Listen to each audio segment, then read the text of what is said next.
Herkese merhaba. Bilkent Üniversitesi Hukuk'ta Kariyer Kulübü olarak fakültemiz öğrencilerini ağırlıyoruz. Okulumuz ve öğrenci arkadaşlarımızın deneyimleri hakkında konuştuğumuz video serimizde bugün konuğumuz Suzan Rojin Hofstede. Onu daha yakından tanımak için sorularımıza başlayalım isterseniz. Suzan merhaba, hoş geldin. Başlarken bize kısaca kendini tanıtmak ister misin? Hoş buldum Meltemciğim. Kısaca öncelikle kendimi tanıtmaktansa hem Ahmet'e hem sana çok teşekkür ederim. Hukukta Kariyer Kulübü'ne de çok teşekkür ederim. Benim için çok büyük bir onur. Özellikle de hukukta kariyerim birinci sınıftayken etkinliklerine, organizasyonda da görev aldığım için çok sevdiğim bir kulüp zaten. Çok teşekkür ederim. Kısaca kendimi tanıtacak olursam, 2005'liyim, 21 yaşındayım. TED Ankara IB mezunuyum. Bilkent Üniversitesi'nde Hukuk Fakültesi'nin 3. sınıfı bitti. Şimdi yaz tatilinin başına geldik. Felsefe yandağımı tamamladım. İkinci yandağıma başladım uluslararası ilişkilerde. Onunla da bir ders kaldı, bitmek üzere. Gülüm Özçelik hocamızın yanında milletler arası özel hukuk, Avrupa Birliği hukuku, göç hukuku, uluslararası tahkim ve milletler arası özel hukukun patentle ilgili olan konularını ele aldığımız akademik çalışmalar yapıyoruz. Makale araştırmaları yapıyoruz. Sunumlara hocamızın düzenlediği şeylere katılıyorum. Daha detaylı konuşacağız zaten. Öğrenci asistanıyım. Neval Yılmaz Hukuk ve Danışmanlık ekibinin bir parçasıyım. Ee, Yazmayı çok severim. Biri İngilizce olmak üzere toplamda 4 tane kitabım var. Ee, Onun dışında hakemli makalelerim yayınlandı, kitap bölümleri yayınlandı. Yayınlanacak olanlar da var yakın zamanda. Uluslararası Sağlık Hukuku Kongresi'nde Ağustos ayında geçen yaz konuşma yaptım. Bu yaz da bir tane yine Uluslararası Sağlık Hukuku Kongresi'nde konuşma yapacağım. Ondan bir ay kadar sonra da bir uluslararası milletler arası özel hukuk kongresinde konuşma yapıyor olacağım. 2 kez de televizyonda canlı yayına çıktım. Genel olarak benim şeylerim, hobilerim ve aktivitelerim bu şekilde. Tabii bunları hepsini böyle bu şekilde anlatınca kendine nasıl zaman ayırıyorsun gibi sorular da alıyorum. Onun için şunu da söyleyeyim. Kesinlikle zaman yönetimini iyi yapabildiğimi düşünüyorum. Çünkü arkadaşlarıma da, aileme de, kendime de, hobilerime de her şeye de vakit ayıran biriyim. Kısaca kendimi böyle tanıtabilirim. Teşekkür ederiz. Ben de teşekkürüne bir teşekküre karşılık vereyim. Bu yoğun programın içinde zaman ayırdığın için biz teşekkür ederiz Ahmet adına da kendim adına da. Peki biraz bahsettin. TED Ankara mezunusun. Bize kısaca lisenden sayılarından bahsederek başlamak ister misin? TED Ankara'ya ben ikinci sınıfın başındayken başlamıştım. Yani ilkokul 2'nin. 11 yıllık bir geçmişim var. 2023'ten beri Mezunlar Derneği'ne üyeyim. Onun düzenlediği imza günü etkinlikleri oluyor, çok keyifli. Onlara katılıyorum. Elbette Mezunlar Derneği'nin düzenlediği işte başka koleji yazarlar yanı sıra lisenin düzenlediği kitap şenliği etkinlikleri oluyor. Onlarda da imza gününe katılıyorum. Genel olarak okulumu seviyorum. Sayısal mezunuyum. IB programın kapsamında da sayısal dersleri aldım. TM ve TS bölümlerinde, eşit ağırlık sözel bölümlerinde üniversite sınavı için kendim hazırlandım. İstersen kısaca IB programını anlatayım. Bu uluslararası alanda geçerliliği olan bir lise diploma programı. Anadolu Lisesi müfredatının yanı sıra IB'de ek dersler alıyorsunuz. Onların bitirme sınavları oluyor Mayıs ayında, 12. sınıfın sonunda. Tezler yazıyorsunuz, deney raporları hazırlıyorsunuz. 45 üzerinden bir sistemi var, notlandırma sistemi. Ve 30'un üzerinde aldığınızda Bilkent'in bölümlerine de kayıt yaptırabiliyorsunuz. Eğer üniversite sınavından da bir puan alırsanız, iyi bir puan. Ama ben üniversite sınavında YKS puanıyla şey yaptığım için, kayıt yaptırdığım için çok detaylı onun hakkında bilgi veremeyeceğim. Ortalama tutturma gibi kriterleri oluyor sonrasında. İlgilenen arkadaşlar bunlara da bakabilir. IB programı çok yoğun bir süreç. Özellikle de üniversite sınavının hazırlık süreci çok stresli, hepimiz biliyoruz. Maalesef her gencin tattığı bir durum diyebilirim. IB'deki dersler çok yoğun oluyor, çok ağır oluyor lisans düzeyinde. Ee, Bunun için çok fazla ek ödevi olduğu için zaman yönetimini de iyi yapmak gerekiyor.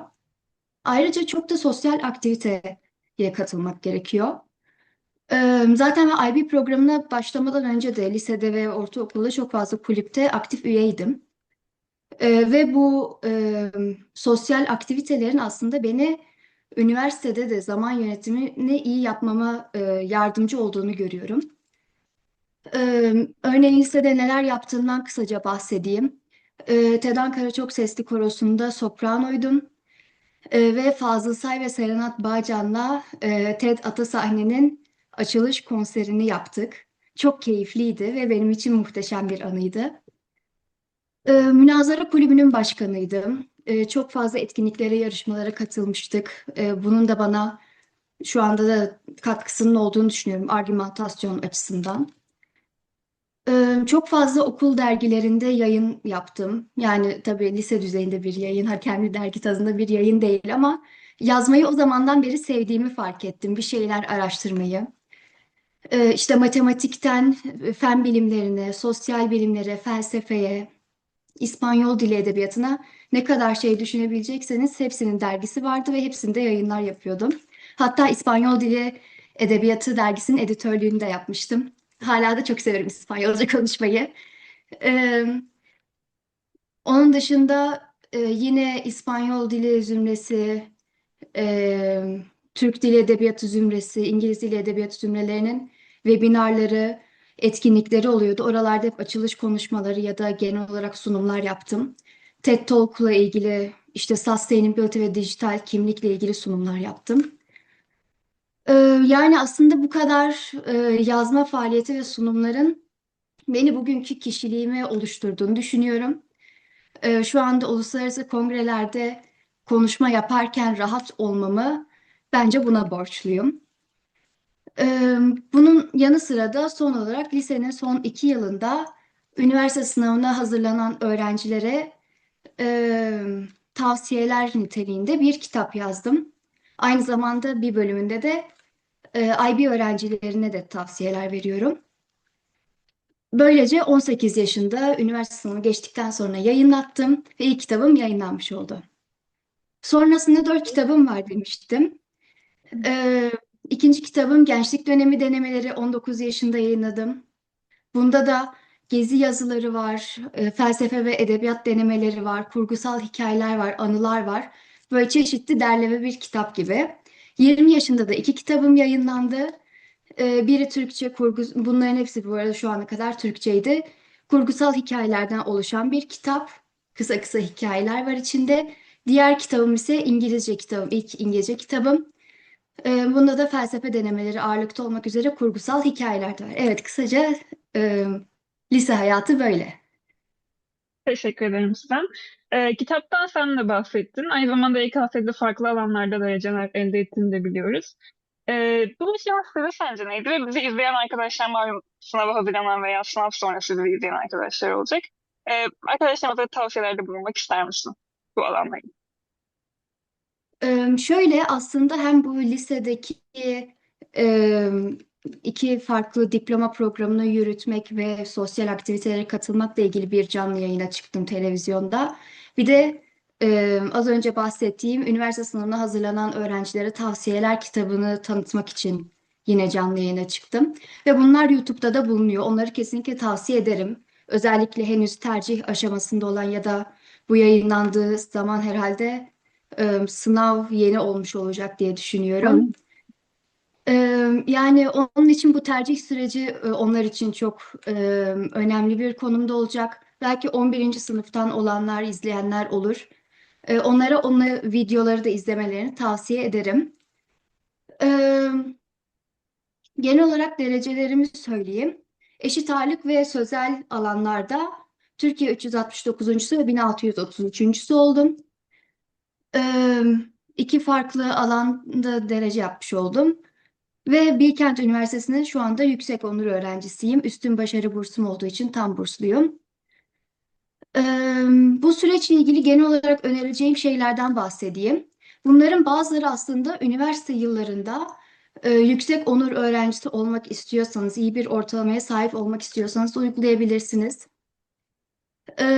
Öncelikle benim en önemsediğim nokta herkesin bir çalışma metodu var ve bunu insanların keşfetmesi lazım. Ve bunu kitabımda da kendi veriminizi bulun başlığı altında uzunca detaylı bir şekilde inceledim.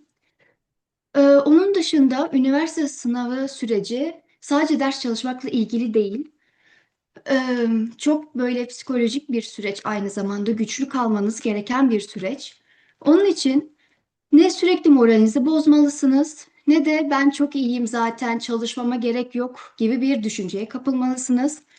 Her zaman motivasyonunuzu bir şekilde toplayarak çalışmaya devam etmelisiniz. Eninde sonunda zaten istediğiniz şeyi de elde edebiliyorsunuz çok çalışınca ve verimli çalışınca. Onun dışında derslere günü gününe çalışmak bence çok önemli. Bu yine hukuk fakültesinde de geçerli. Derslere takip ederseniz, vakitlice girerseniz, güzel not tutarsanız hukuk fakültesinde de başarılı oluyorsunuz. Aynısı üniversite sınavı için de geçerli, hatta IB için de geçerli. Onun dışında sabahlamak modası var. Hukuk fakültesinde de ben hatalı olduğunu düşünüyorum. Uyku düzeni çok önemli olduğu için bundan da kaçınmalıyız. Aslında yani bunun gibi çok fazla husus var. Ee, Bu nedenle kitabımı kesinlikle tavsiye ederim. Ve okurlarından aldığım geri dönüşlere göre de çok faydası olduğunu öğreniyorum. İşte dediğim gibi nasıl üniversite seçilir, nasıl bölüm seçilir, velilere nasıl tavsiyeler verdiğim falan her şey yazıyor içinde. Ee, Onun için faydası olacağını düşünüyorum arkadaşlara ve şimdiden sınava girecek arkadaşlara da başarılar diliyorum. Teşekkür ederim Suzan. Peki bu bahsettiğin süreçlerin ardından aslında tüm konuklara sorduğumuz bir soru. Sen niçin hukuk okumayı nasıl tercih ettin? Ve belki bu tercihin ardından neden Bilkent Hukuk'u tercih ettin? Böyle devam edelim. Ee, Bilkent hukuk benim ilk tercihimdi. Yani aslında bunun hukuk seçmemin temel nedeni bence ailemizdeki hukukçulardan kaynaklanıyor. Dedem Ankara Hukuk mezunu, Yargıtay üyesiydi. Benzer şekilde annem de Hacettepe İngilizce Tıbbı bitirdikten sonra Hollanda'da 20 yıl genel cerrah ve damar cerrahı olarak çalıştı. Sonra Ankara Hukuk'ta lisans, yüksek lisans ve doktorasını tamamladı. Ee, Şu anda da avukatlık yapıyor. Bu arada sağlık hukuku davalarına bakıyoruz. Ve dediğim gibi onun ofisinde şu an bir parçasıyım. Bunu ileride konuşacağız ama söyleyeyim. Ee, ben ilkokuldayken hukuk fakültesini okudu. Onun için evin içinde annem ders çalışırken ben de böyle öğreneyim diye genel kültür amacıyla bana hep anlatırdı bir şeyler. Sonrasında ben baştan hukuk okumayayım mı okumayayım mı diye biraz ikircikli kalmıştım ama pandemi zamanında kendimi e, dinleme vakti bulunca ve bolca düşme vakti bulunca aslında hukukun benim için uygun bir seçenek olduğunu gördüm. Zaten okuldaki hocalarım da beni hep bu konuda destekliyorlardı her ne kadar MFC olsam da. Onun üstüne bu benim için uygun bir seçenek diye düşünüp hatta evde medeni hukuk kitaplarını falan annem bana getirmişti. Onları 10. sınıftayken ta bakmıştım ama zor gelmişti bir miktar. Ee, Onun üstüne böyle hukuk seçmeye kararım aslında bu şekilde diyebilirim. Dediğim gibi dedem hem annem hem benim için bir rol model. Benzer şekilde annem de benim için çok önemli bir rol model. Çünkü güçlü ve başarılı bir kadın olarak kesinlikle beni çok motive de ediyor. Ve gerçekten ileride onun gibi olmak istiyorum. Ee, Yani sonrasında hukuk fakültesine başladıktan sonra annemle birlikte ofisimize gelen davaları, olayları konuşuyoruz. Ondan öncesinde de e, günümüzün nasıl geçtiğini birbirimize anlatırdık ve bu nedenle yine bilirdim aslında müvekkillerimizin olaylarını nispeten. Ama hukuk fakültesine başlayınca sistematik bir şekilde anlatmaya başladı. Hatta 10. sınıftan beri öyle anlatmaya başladı ki ben öğreneyim, kulak dolgunluğu olsun diye. Bunların hepsinin bana bir katkısı olduğunu düşünüyorum. Şimdi de derslerde özellikle 1. sınıftayken genel bir gerçekten kültür edinip geldiğimi fark ettim. Özellikle de annemin ilkokuldayken yani ben ilkokuldayken anlattığı şeylerden ötürü. Ee, Bilkent'i hukuku neden seçtiğim buydu. Bilkent'i neden seçtim? Ben Ankara'da okumak istiyordum. Bundan emindim. Ankara'da da puanım zaten bütün üniversitelere yettiği için sosyal olanakları, yenilikçi bir müfredatı olduğu için Bilkent'i tercih ettim ve kesinlikle memnunum kararımdan. Çünkü müfredatımıza farklı dersler görüyoruz ve bu bizi multidisipliner bir birey olarak yetiştiriyor kesinlikle. Eee, Aslında iki yan dal yapmamın da temel nedeni bu. Bunu görünce çok yönlü yetişmenin önemine ikinci bir yan dalı da yapmaya karar verdim. Teşekkürler Suzan. Sen de arada bahsettin. Dersler dışında da ilgi duyduğun hukuk alanları hakkında araştırma yapıyorsun, bazı yayınlara imza atıyorsun.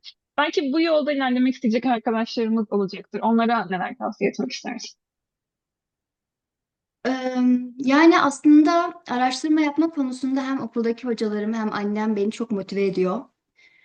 Küçüklüğümden beri çünkü annemle birlikte onun verdiği eğitimlere, sempozyumlara da hep katılırdık, kongrelere. Hukuk seçmemde bir etki de o oldu aslında belki de. Ve onunla ofiste çalıştıkça da aslında derslerle ilgili bazen araştırmalar da yapmış oluyorum detaylı bir şekilde. Ee, tabii bunun yanı sıra sadece derslerdeki konular değil, ders haricindeki konulara da yönelmiş oluyorum. Kısaca kongre ve etkinliklerden bahsedeyim şu ana kadar katıldığım. İlk katıldığım kongre geçen sene 29. Uluslararası Sağlık Hukuku Kongresi'ydi. Burada akıllı sözleşmeler yoluyla aydınlatılmış onam alma konusunu anlattım. Bu sene yine Ağustos ayında Antwerpen'da konuşmam olacak. Uluslararası Sağlık Hukuku Kongresi'nde. Orada da yapay zeka ile üretilen ilaçların patentlenebilirliğini anlatacağım. Tartışmalı bir husus olduğu için.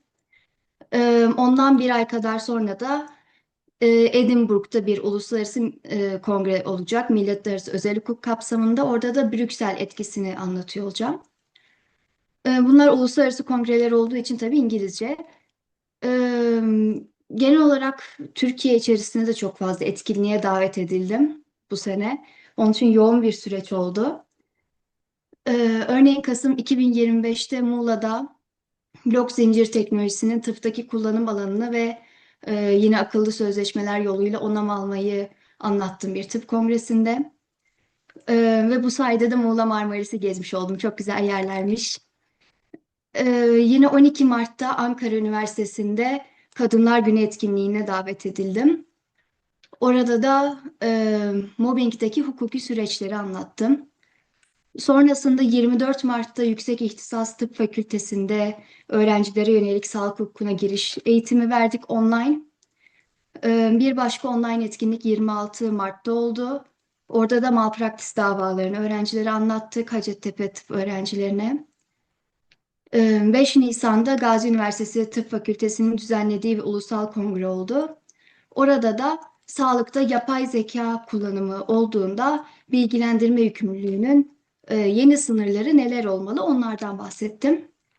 Ve o kongrede daha öncesindeki oturumlarda tıptan hocalar vardı, tıp fakültesinden ve yapay zeka teknolojilerinin tıptaki kullanım alanını çok güzel anlattılar. Çok bilgi edindiğim bir kongre oldu.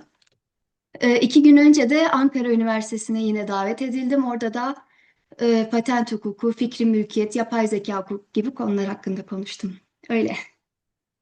Teşekkür ediyorum. Bir de Peki Suzan yine... istersen Buyurun. hakemli makale ve kitap bölümlerinden bahsedeyim. Bunu söylemeyi unuttum. Tabii. İngilizce karşılaştırmalı hukuk alanında dijital miras konusunu incelediğim bir makalem çıktı. Bu ay içerisinde de anayasa hukukuna ilişkin bir makalem çıkacak inşallah. Aile hukuk kapsamında bağımlılıkları incelediğim bir kitap bölümüm çıktı. Bir de adli tıbba ilişkin bir makalemiz çıktı. Bunların yanı sıra tabii katıldığım imza günleri falan var. Akademik etkinliklerim bu şekilde. Senin lafını demin böldüğüm için kusura bakma. Tamam, yok yok, ne zaman. Peki buradan da şeye geçelim. Sen de bahsettin Gülüm Hoca'nın araştırma asistanlığını yaptığından. Bu deneyiminden belki biraz da Bilkent'teki öğrenci çalışma programıyla da bağlayarak bahsetmek ister misin? Tabii öğrenci çalışma programı kapsamında e, dediğim gibi Gülüm Hoca'nın asistanlığını yapıyorum. Gülüm Hoca da millet arası özel hukuk alanında çalışıyor. Bu benim de ileride çalışmak istediğim bir alan. E, Ve Gülüm Hoca'nın akademik çalışmalar için kaynak taraması yapıyorum. Elbette derslerde bahsedilmeyen konular hakkında araştırma yaptığımız için çok fazla yeni şey öğrendim ve gerçekten muhteşem bir deneyim oldu benim için.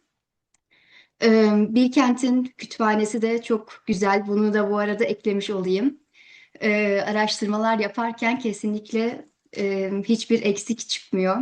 İstediğiniz hemen hemen bütün kaynaklara erişiyorsunuz. Aynı zamanda hocamız etkinlikler organize ediyor. Onları da katılıp yeni hocalarla tanışıyorum, yeni arkadaşlarla tanışıyorum ve networking açısından da açıkçası bu çok önemli bir deneyim benim için. Ve dediğim gibi ileride milletler arası özel hukuk çalışmak istediğim için de bu konuya dair yeni ilginç bilgiler edinmek benim için çok keyifli. Ve Gülüm hocamız bana bu fırsatı sunduğu için ona buradan da teşekkür etmek isterim. Onunla çalışmak gerçekten çok keyifli ve benim için çok büyük bir onur. Teşekkür ederiz Suzan. Mutlaka Bilkent'e gelecek arkadaşların da programlardan yapabilecek asistanlık ne diyelim görevlerinden haberdar olmalarını tavsiye edelim. Buradan da yan dallara geçelim. Sen de bahsettin bir yan dal programını halihazırda tamamlamış bulunuyorsun. Uluslararası ilişkilere devam ediyorsun. Biraz bize Bilkent'teki bu olanaklardan bahsetmek ister misin? Tabii. Öncelikle Bilkent'in olanaklarını anlatayım, sonra da kendi yan dallarıma geçeyim. Ee, Öncelikle Bilkent Üniversitesi'nde çok fazla yan dal seçeneği bulunmakta. Hatta eğer sayısal öğrencisiyseniz fizik ve matematik alanlarında çift anadal hakkınız da oluyor. Ancak öbür eşit ağırlık ve sözel bölümlerde sadece yan dal olanakları var. Ee, Ne diyebilirim bununla ilgili? Yan dalda öncelikle en sevdiğim şey çok farklı bölümlerden insanlarla tanışmak. Bu networking için yine bence çok önemli. Yani derslerin yanı sıra normalde tanışamayacağınız kişilerle tanışıyorsunuz. Zaten Meltem'le de aslında biz bu şekilde tanıştık. Her ne kadar ikimiz de hukukçu olsak da uluslararası ilişkiler yan dalında tanıştık ve bu benim için çok büyük bir mutluluk. Yıllarca sürecek bir arkadaşlığımız olacak kesin çünkü. Ee, Onun dışında dediğim gibi yan dal olanakları çok fazla. İnternetin sitesinden de Bilkent'in bu bilgilere erişebilirsiniz. Kendi yan dallarımdan bahsedeyim.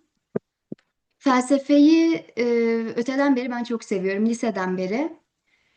10. sınıftayken herkes gibi ben de tanıştım felsefeyle. Çünkü o zaman lisede ders açılıyordu. Felsefe dersi o zaman başlıyordu. O zamandan beri de hem İngilizce hem Türkçe lisans düzeyindeki derslerde okuttukları bütün kitapları aslında okudum. Ve henüz sınava girmeden, üniversite sınavına girmeden ben Bilkent Hukuk yazacağım ve orada felsefe yan dal yapacağım diyordum, emindim. Bu nedenle o hayalimi gerçekleştirdim. Çok da mutluyum. Felsefe yan dalının bana şöyle bir faydası oldu. Kitapların çoğunu dediğim gibi öncesinde okumuştum defalarca. Ama sistematik bir şekilde okuyup yorumlamak, bir argümanı nasıl oluşturursunuz, nasıl bir felsefi makale yazarsınız, bunları yan dal sayesinde öğrendim. Ve benim için çok eğitici, keyifliydi. İşte epistemoloji ve bilim felsefesi gibi dersleri önceden de biliyordum ve çok büyük keyif alıyordum. Ee, Sonrasında yan dalda ekstradan zihin felsefesi, dil felsefesi konuştuğumuz dil anlamında çok çeşitli ilginç dersler aldım. Ve şu anda onun için en sevdiğim alanlar zihin felsefesiyle epistemoloji. Ee, Felsefeyi çok sevdiğimi şöyle de söyleyebilirim. Dediğim gibi ikinci çıkan kitabım felsefe yan dalıma başladığım sırada çıktı. Ama yani hemen başlarında Ekim 2024'te ben de Eylül 2024 gibi başlamıştım Yandal'a. Tabii yazım süreci Yandal'a başlamadan önceydi. Bu felsefeye aşkımı gösteriyor bence. Onun için kesinlikle felsefe Yandal'ını bütün özellikle sosyal bilimler okuyacak kişilere tavsiye ediyorum. Uluslararası ilişkiler Yandal'ına geçecek olursam, bazı derslerde bu arada bazı yan dal programlarında programa başlamadan önce bazı dersler almak gerekiyor. Örneğin uluslararası ilişkilerde Introduction to World Politics yani Uluslararası İlişkiler 101 dersini alıp geçmek gerekiyor. Sonrasında başvurup kabul alabiliyorsunuz. Eee, Uluslararası ilişkiler yan dalın içeriğini çok da bilmiyordum açıkçası. Çok bilinçli bir tercih değildi. Elbette bu giriş dersini alınca bir fikir edindim ama ondan öncesinde çok fikrim yoktu. Şimdi de iyi ki almışım diyorum bu dersleri. Eee, Şu anda günümüzde olan güncel olayları nasıl yorumlayabileceğimizi öğreniyoruz. Farklı perspektiflerden aynı olayı nasıl yorumlayabileceğimizi görüyoruz. Bence bu muhteşem bir şey. Onun dışında game teori diye bir ders var. Benim aşık olduğum derslerden biri. Bunun hakkında öncesinde bilgi sahibiydim aslında game teori dersini biliyordum. Ekonomi öğrencilerinin de aldığı bir ders aynı zamanda bu. Ve bu aslında hayatımızın her alanına uygulanabilecek bir ders. Çünkü game teoride, oyun teorisinde ne öğretiliyor? Hayatın her alanı bir oyun gibi ve satranç oynar gibi ilerlemek gerekiyor. Bu sosyal ilişkilerde de olabilir, ders başarısı da olabilir, bir hedefinizi başarmak da olabilir. Her şey bununla açıklanabiliyor. Tabii bunun yanı sıra uluslararası ilişkiler anlamındaki politik durumlar da açıklanabiliyor. Bu nedenle çok keyifli. Kesinlikle herkese tavsiye edeceğim bir ders. Ee, Benzer bir şekilde Foreign Policy Analysis diye bir zorunlu dersimiz var. Orada da game teoriyi görünce çok hoşuma gitti. Ekstradan ikinci bir game teori dersi gibi oldu benim için. Ee, Yine Digital Diplomacy and Strategic Communication diye bir seçmeli ders aldım. O da çok keyifliydi. Medya üzerinden bu politik ilişkiler nasıl yürütülüyor? İşte manipülasyon nedir, nasıl olur gibi çok ilginç kavramlar öğrendim. Zorunlu dersler açısından da e, dediğim gibi aynı bir olayı farklı teoriler üzerinden yorumlayabiliyoruz. Ee, Onun dışında hem ekonomik yorum, hem tarihsel yorum, hem hukuki yorum yapabiliyoruz. Ve hukukla çok bağlantılı olmasını aslında seviyorum. O nedenle aslında uluslararası ilişkiler yan dalı benim için bence çok keyifliydi ve çok eğiticiydi. Hiç daha önceden öğrenmediğim şeyleri öğrendim. Teşekkür ederiz bu bilgilendirme için lütfen. Peki şeyden bahsedelim biraz da. Senin de bahsettiğin gibi bir yandan lisans yıllarında aslında bir avukatın yanında çalışma pratiğine, deneyimine de sahip olmuş oldun. Bizi izleyen arkadaşlar da avukat olmak isteyecek, lisans yıllarında staj deneyimlemek isteyecek arkadaşlar da vardır. Onlara bu deneyimler hakkında önden neler söyleyebiliriz? Daha önceden de belirttiğim gibi Neval Yılmaz Hukuk ve Danışmanlık ekibinin parçasıyım. Neval Yılmaz annem aynı zamanda.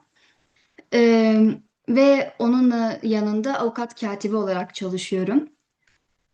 Ee, Yani dediğim gibi 10. sınıftan beri aslında liseden beri annemle bütün e, elimize gelen işleri konuşuyoruz. Yani özellikle hukuki bir perspektiften konuşuyoruz. Ve 1. sınıftan beri ben katkılar sunmaya çalışıyorum. Elbette 1. sınıftaki katkım çok büyük olmuyordu ama yine de bu etkileşime katılmak, bir fikir sunmak, yeni bir şeyler öğrenmek o kadar eğitici ki derslerde de pratik örnekler üzerinden konuşuyoruz ama günlük hayatta elimize gelen olaylar bazen çok komplike oluyor. Farklı bilgileri aynı anda kullanmanız gerekiyor. Bu açıdan çok eğitici benim için. E, Genel olarak aldığımız davalar annemin daha öncesinde bir tıp eğitimi ve cerrahlık geçmişi olduğu için sağlık hukuku üzerine yoğunlaşıyor. İşte mobbing, hekimin özlük haklarına ilişkin davalar, işte atama yapılmaması, etik ihlaller, kadro açılmaması gibi hususlar en çok yoğunlaştığımız konular bunlar. Ee, tabii bunun dışında elimize birkaç boşanma davası geldi.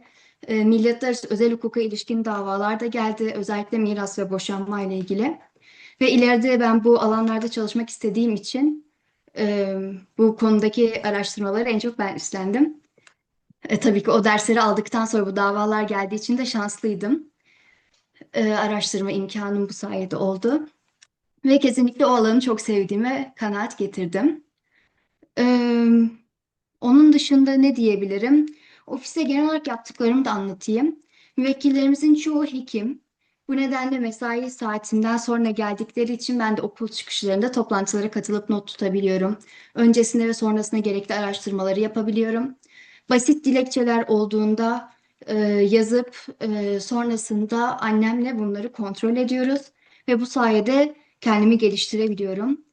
Tabii zor olan dilekçeleri de annem yazıyor. Sonrasında oturup okuyunca onlardan da çok fazla şey öğreniyorum. Nasıl bir dilekçe yazılır gibi.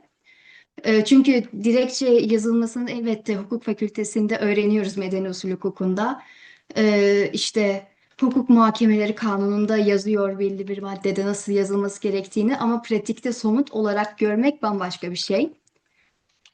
Ee, Onun dışında dediğim gibi hem idare hem ceza hem hukuk davaları oluyor sağlık hukukundan dolayı. Ve ben bu süreçte staj süreci diyeyim çok fazla yer gördüğümü fark ettim. Özellikle de bunu okula başlayınca fark ediyorum. Çünkü işte Yargıtay'a, Danıştay'a, Bölge İdare Mahkemesi, Bölge Adliye Mahkemesi, Patent Ofisi gibi pek çok yere geziler düzenleniyor ve ben bunların hepsini görmüş durumdayım. Farklı şehirlerdeki adliyeleri görmüş durumdayım. Çünkü Türkiye'nin dört bir yanından müvekkillerimiz olduğu için bolca gezme vaktimiz de fırsatımız da oluyor. Bazılarına ben okul zamanı gidemiyorum elbette ama çok keyifli oluyor. Sonrasında küçük bir geziyle birleştiriyoruz ve hoş oluyor. O açıdan serbest avukatlık bence çok güzel bir şey. Tabii okul zamanı çok vakit olmuyor. Ama ileride bu alanda çalışırken kendi vaktimi ayarlayabileceğim. İşte bazı günler 6'da başlarsınız, gece geç saate kadar çalışırsınız. İstediğiniz bir günü ben bugün çalışmayacağım, dinleneceğim diyebilirsiniz. Ya da dediğim gibi şehir dışı duruşmaları eğer üst üste çok denk gelmiyorsa, birkaç günlük süreniz olabiliyorsa, bir iki gün bile olsa gezme fırsatı, yeni tatlar tatma, yerler görme fırsatı ediniyorsunuz. O açıdan bence çok keyifli. Ee, Yani programınızı dilediğiniz gibi ayarlayabilmek, bir de üstüne verimli çalıştınız mı size vaktiniz daha çok kalıyor. Bence çok güzel bir şey. Peki, teşekkür ederim Sıvan. Bir sonraki son sorumuza da aslında güzel bir geçiş oldu. Klasik olarak çünkü hep bugün geleceğe baktığında gelecek planların nasıl, nerelere gitmek istiyorsun gibi bir soru oluyor. Zannediyorum sen avukatlığı düşünüyorsun, değil mi? Evet, ben açıkçası annemle birlikte serbest avukatlık yapmayı düşünüyorum. Dediğim gibi çok keyifli çünkü vaktinizi kendiniz ayarlayabiliyor olmanız. Ve özellikle dediğim gibi verimli çalıştığınız zaman kendinize daha çok vakit ayırabilirsiniz. Çeşitli kongrelere, sunumlara katılma imkanınız olur. Kitap yazmayı sevdiğim için ileride bunu da devam ettirmek isterim. Buna vakit ayırmak gerekir. Ee, Yüksek lisans doktora yapmayı da bu arada kesinlikle düşünüyorum avukatlığın yanı sıra. Ve mutlaka işte akademik çalışmalardan kopmayacağım. E, işte kongrelere, sempozyumlara katılıp kitap bölümleri yazmaya devam edeceğim, makaleler yazmaya devam edeceğim diye düşünüyorum. Ve felsefe eğitimini almış biri olarak da öğrenme hiçbir zaman bitmiyor bence. Bu nedenle her gün yeni bir şeyler öğrenmeyi ve kendimi geliştirmeyi hedefliyorum. Genel olarak gelecek planlarım böyle. Çok teşekkür ederim. Çok sağ ol geldiğin için Sıvan. Çok güzel bir röportaj oldu. Umuyorum izleyen genç arkadaşlara da yardımcı olabilmişizdir. Burada herkese görüşmek üzere deyip kapatabiliriz. İyi günler dilerim. Çok teşekkürler, iyi günler.